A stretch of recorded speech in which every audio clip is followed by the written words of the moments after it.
เข้าสู่ระบบครั้งล่าสุดเซโนสวรรณเขตโปรวินลาว15 นาทีที่ผ่านมา Facebook เนี่ยเข้าสู่ระบบครั้งล่าสุดเซโนสวรรณเขตโปรวินลาว15 นาทีด่วนทุกคนเลยผู้อภัยเขาผู้ใดเขาเฟซกับผู้ฮู้อยู่กับไปโทรหานี่นะไปโทรหาอัน FC อยู่ไทยพี่น้องตอนเวลา 18 นาฬิกา 4 นาทีเฮาก็เลยว่าเอ้าเพิ่นว่ามีอะไรเนาะมีอะไรหรือเปล่าเฮาก็ตกใจแล้วเอ้าใครเข้าเฟซผมก็เลยว่าผมขอโทษครับผมไม่ได้โทรก็เมื่อกี้โทรมาไงครับแม่โทรมาครับแม่เป็น FC ของบ่าวเตียงทองว่าซั่นนี่มีคนโทรหานี่แต่ว่าอยู่ในเฟซผมเดี๋ยวจะต้องค้นหาก่อนว่าโทรศัพท์หน่วยใดเนาะเพราะว่าของเฮาใช้อยู่ตอนนี้ก็คือ13ของเมีย13แล้วก็12เป็นของเอื้อย12เป็นของเอื้อยเนาะแล้วก็Oppo Oppo แต่ซะอีกแล้วก็อันนี้ ROG Phone เนาะเดี๋ยวสิมาค้นหาก่อนเนาะคนเบิ่งวิธีใน YouTube นี่แหละจะเบิ่งวิธีใน YouTube ก่อนเอาไปเบิ่งไฟแล้วนะไปๆลูกโอ้โหสมาเร็วคักแท้มาเข้าเฮ็ดหยังสิมาวุ่นมาว่าหยังกับเฟซเฮาเพื่อนๆมาเช็คดูนะครับว่ามีคนมาแอบเข้าแชท Messenger ของเราหรือไม่มาดูกันได้เลยครับนะครับผมต้องขอโทษเด้อครับต่อไปขีด3ขีดกดฟันเฟืองรักษาความปลอดภัยตำแหน่งที่คุณเข้าสู่ระบบ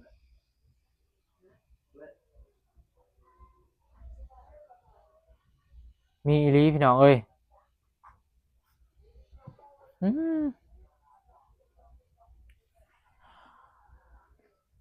อ่านว่าจะได้เดี๋ยวขออนุญาตใส่กล้องหลังเด้อนี่พี่น้องครับอันนี้มันอ่านว่าจะได้นี่อยู่ในนี่มีแต่ของผมเองนี่ ROG Phone ROG Phone 8 Pro นี่แม่นของผมเองแต่ตัวนี้นี่บ่แม่นนี่มันอ่านว่าจะได้ผมสิลองอ่านเบิ่งเด้อครับเด้อ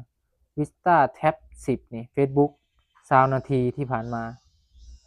iPhone 12 13นี่เป็นของพี่แล้วก็ของแฟนโอ้โหนี่สิให้เบิ่งเด้อพี่น้องเอ้ยนี่ไปโทรหาแม่นี่เนี่ยแม่เรไรพฤหัสบ่เนี่ยนี่โทรตอน 18.4 แม่ก็บอกว่ามีอะไรโอ้ยใครเข้าเฟซผมขอโทษครับผมก็เลยว่าเอ้าคือมาเฮ็ดกันคักแท้ผมจะต้องแก้ไขครับนะครับแต่ก็ยังบ่ฮู้ว่าวิธีสิแก้ไขสิเฮ็ดจั่งใดสิลองเฮ็ดเบิ่งตั้งค่าความปลอดภัยเดี๋ยวเข้า Facebook ก่อนคือมันสั่วคักเฮ็ดนิสัยบ่ดีเนาะเข้าเฟซกันตั้งค่าความเป็นส่วนตัวเปลี่ยนรหัสผ่านก่อนครับดำเนินการรักษาความปลอดภัยเปลี่ยนรหัสแบบนี้ก็ไม่ไหวอะสิครับ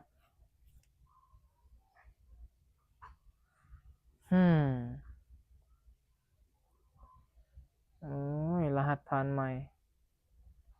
ออกจากองค์กรอื่นหากบุคคลอื่นใช้บัญชีของคุณเปลี่ยนรหัสผ่าน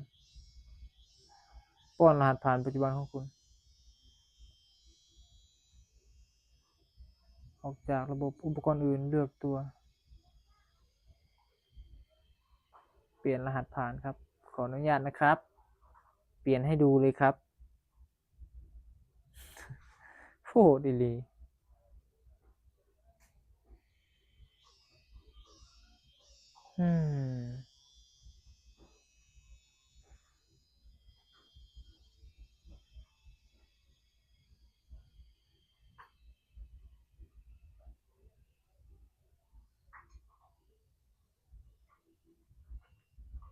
ตั้งแต่ทิศก่อนแล้วมันส่งรหัสมาตลอดบ่จันก็เอะใจอยู่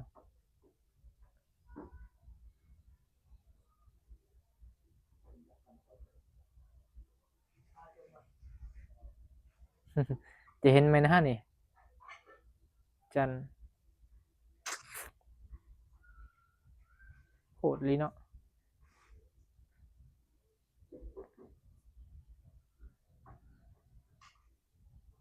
เฮ็ดนิสัยบ่ดีวะเฮ็ดนิสัยเหี้ยโพดครับอีหลีครับ เปลี่ยนรหัสผ่าน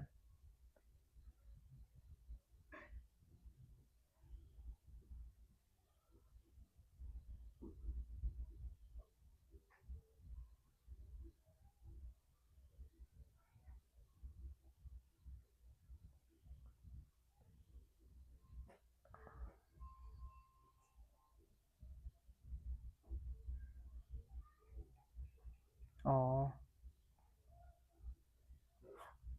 ได้บ่เด้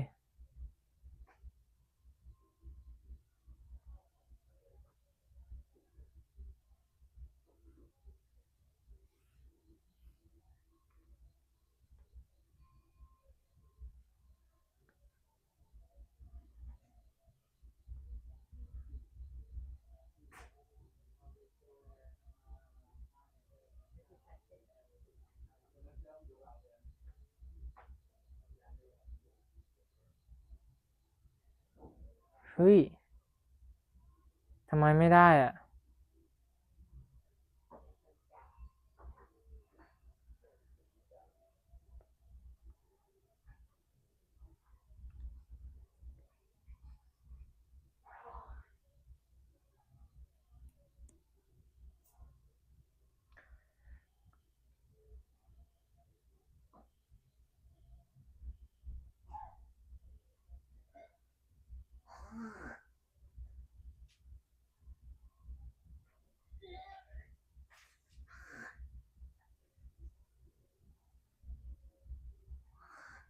ลองเปลี่ยนรหัสทุกคน โอ้โห เฮ็ดกันได้เนาะ เดี๋ยวจะสร้างอันนี้ก่อน ใช้ VPN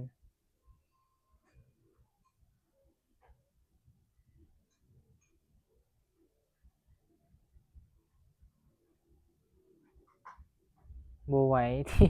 อยู่ๆก็มีคนแฮ็กเฟซเนาะ คือจังว่าบ่ได้มีหยังนะสิเข้ามาเฮ็ดหยังเด้เฟซกันก็บ่ได้มีอิหยังไปโทรหามั่วซั่วเลย ก็ต้องขออนุญาต ขออันนี้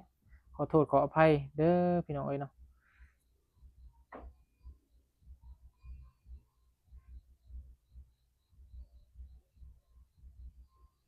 อะโกคือบ่ได้บัดนี้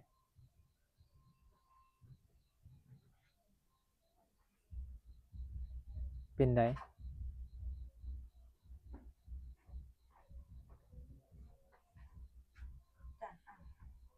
อ้าวไปละ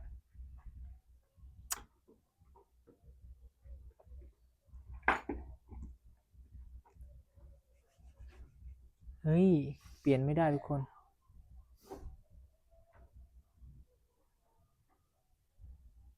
เอาว่ะย้านแต่ไปเฮ็ดแนวอื่นน่ะติพี่น้องเอ้ย yes ได้แล้ว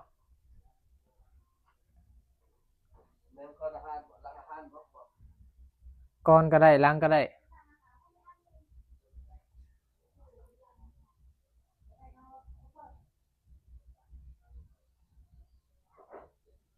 เริ่มต้นใช้งาน รักษาป้องกันอยู่เสมอแม้ว่าผู้อื่นรู้ หรือขโมยรหัสผ่าน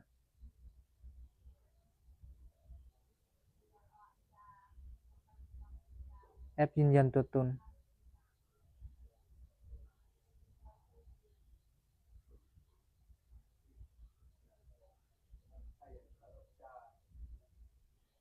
หนักใจอะ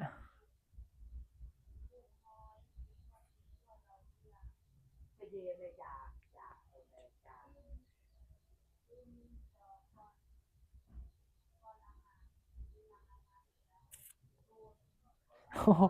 บ่คิดเนาะหาก็แบบครั้งแรกเขาไม่แฮ็กเฟซ เอา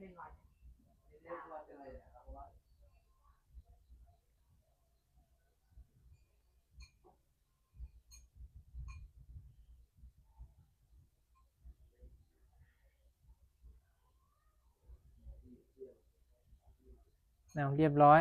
นะครับกระมือเท่านั้นและยังฐานยังสีนี่ยืนยันสองสั้นเรียบร้อย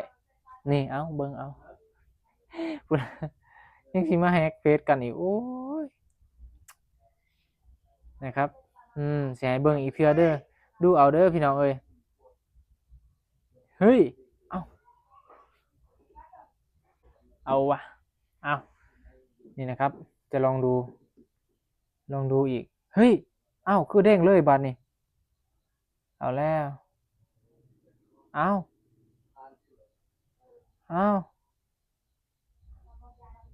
อย่าบอกนะอย่าบอกเฮ้ยอย่าเด้งโอ้ยเมืองเดียวสิเขาไปลบก่อนแบบได้ลบตั้งค่าเขาไปลบอันน่ะคนที่เขามาเฟซเมื่อกี้นี้โอ้ยสัวคักอีหลีเว้ยนี่สิลบแบบได้เนาะเอ้ยออกแล้วเนาะบ่าวจันออกแล้วนี่ก็คือลบออกหมดแล้วเนาะโอ้โหช่างกล้าเดี๋ยวใช้เบิ่งรูปที่แคปไว้เด้อนี่ตามนี้เลยนี่เป็นรุ่นใดก็บ่ฮู้นี่เด้อทุกคน Vista Tab บ่แม่นบ่ Tab Facebook นี่เข้าสู่ระบบครั้งล่าสุดเซโนสวรรณเขตโฟรวินลาว15 นาทีเฮ้ยคนเซโนบ่เอาคนเซโนบ่เฮ้ยทุกคนคนอยู่เซโนเข้าไปอันนั้นน่ะเฟซเฮาเข้าสู่ระบบครั้งล่าสุดเซโนสวรรณเขตโฟรวินลาว15 นาทีที่ผ่านมาคนอยู่เซโนอีหยังวะเพื่อหยังวะสิเข้าเพื่อหยังวะสิเข้ามาเจาะเฟซเฮาเพื่อหยังวะ